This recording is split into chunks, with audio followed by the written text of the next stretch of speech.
Okay, let's jump right into a huge and honestly a pretty confusing topic. The Holy Roman Empire. It really is. And that name is famously misleading. Right. You hear holy, you think it's all about the church. You hear Roman, you think Italy, an empire. You picture one single powerful country. But it wasn't really any of those things, not in a simple way. It was a massive collection of lands, mostly in modern-day Germany and Italy, and its borders were, well, they were constantly changing. The whole point, though, the big goal was to bring back the power and unity of the old Western Roman Empire. Exactly. That was the dream that drove it, and we can actually pinpoint the start of that dream becoming a reality. The year 800. Yep, Christmas Day 800. It's when Charlemagne, the king of the Franks, gets crowned emperor in Rome. And that single event sets the stage for the next 1,000 years. It's this powerful moment where the church and the monarchy basically team up. It's a fusion of power. The Pope, Leo III, places a golden crown on Charlemagne's head, and suddenly you have this idea of a Christian emperor chosen by God. So Charlemagne, he's the model for what an emperor should be. He really is.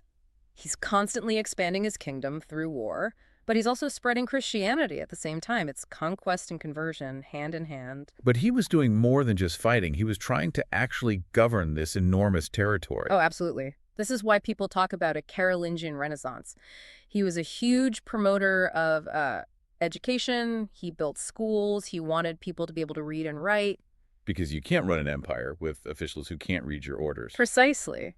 And he didn't have email or phones. He had to figure out how to manage this huge area. So how did he do it? He had these special envoys, the Missi Dominici. It was usually a pair of officials, one from the church and one secular guy. They travel around and basically check up on the local counts, making sure the emperor's laws were being followed.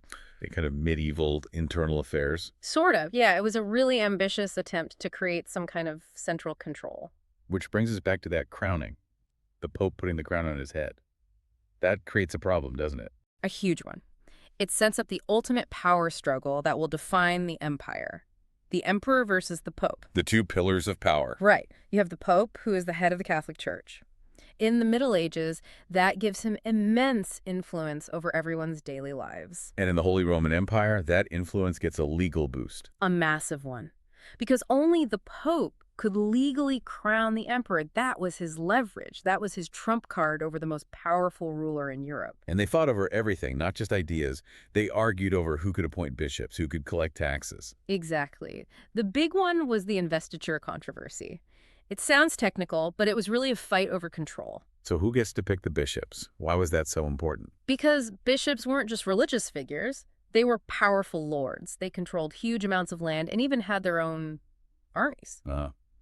So if the emperor picks them, they're loyal to him. But if the Pope picks them, their loyalty is divided. And the Pope could use that. He could excommunicate an emperor, which basically gave all the emperor's subjects a religious excuse to rebel. It's the ultimate check on his power. And it's why the empire never really centralized like, say, France or England did. This conflict was always there. Which is perfectly shown in how they even chose their leaders. It wasn't just passed down from father to son. No, it was an election, and a very complicated one at that. An election, so who gets to vote? A very small, very elite group of nobles and church leaders called the electors. And they would just meet and pick the next guy? Pretty much. This was all formalized later in something called the Golden Bull of 1356, which set the number at 7 electors. 7 people choosing the most powerful man in Europe. Yep. 3 archbishops and 4 powerful secular princes, like the Duke of Saxony and the King of Bohemia. So the church is still involved right there. It's deeply involved. But the real genius for the princes was that this system kept the emperor weak. How so? Well, you don't vote for the strongest candidate who might take away your power. You vote for the guy who promises you the most land or the most rights in exchange for your vote. So the emperor starts his reign already owing favors to the very people he's supposed to rule. Exactly. He's constrained from day one. And even after he wins the election, he's still not officially the emperor. He still has to go to Rome. He still has to make that long, often dangerous journey to be crowned by the Pope. The whole process just screamed decentralization. Okay, so the system is a bit of a mess. It clearly needs someone to come in and just stabilize things. And that person was Otto the Great.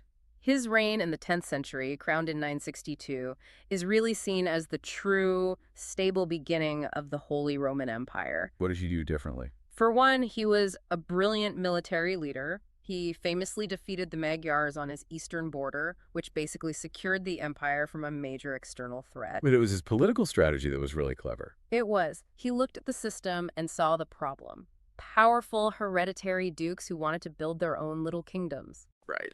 So he started giving huge amounts of land and political power to bishops and abbots instead. Why? What was the advantage? Simple. Bishops can't have legitimate children, Oh, that's brilliant. isn't it? When a duke dies, his son inherits his land and his power, and that land is lost to the emperor's direct control.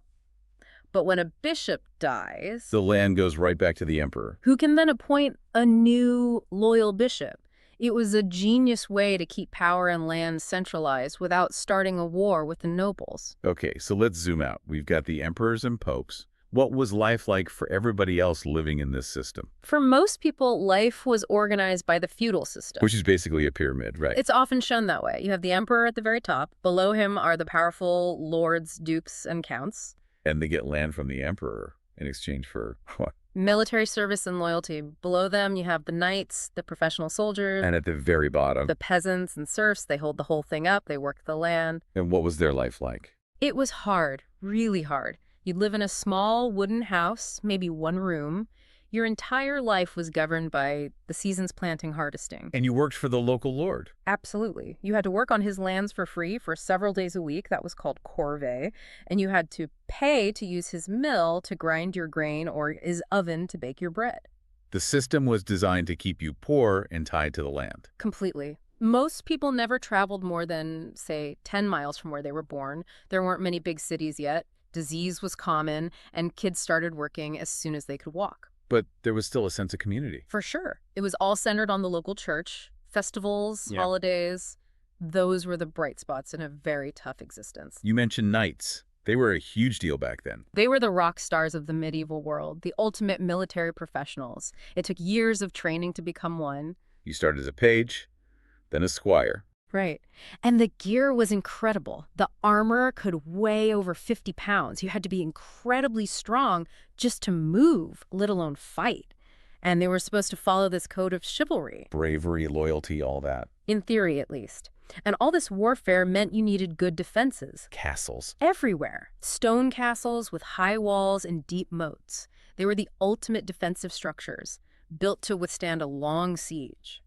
But all this fighting didn't stop the economy from growing, did it? Not at all. Actually, once things stabilized a bit under emperors like Otto, trade really started to pick up. How did they move goods around?